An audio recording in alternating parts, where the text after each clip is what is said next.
you want to take the island, you've got to burn the bridges. And the bridges were burnt in terms of being able to go back to my old job and everything else. So I had no other option other than to make it work. I only had a very small pot of money to actually make this accountancy business work. For that 10,000, I had a nice BMW 3 Series, had to sell that.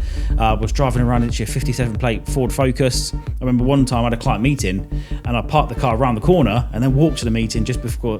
I said I didn't want them seeing me in this absolute banger of a motor.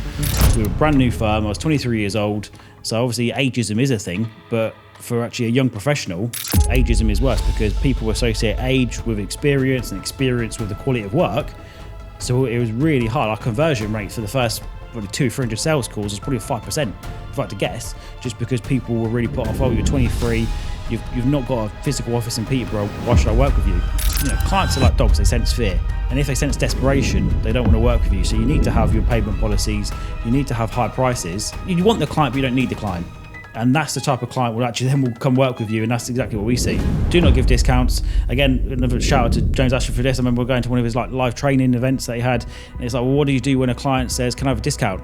And you say, absolutely not, but don't blame me for asking. And it just kind of shuts down that whole conversation of a discount. If someone was to start today, trying to build an audience, trying to sell through social media, LinkedIn, whatever it is, what do you think is the best platform for them to start on?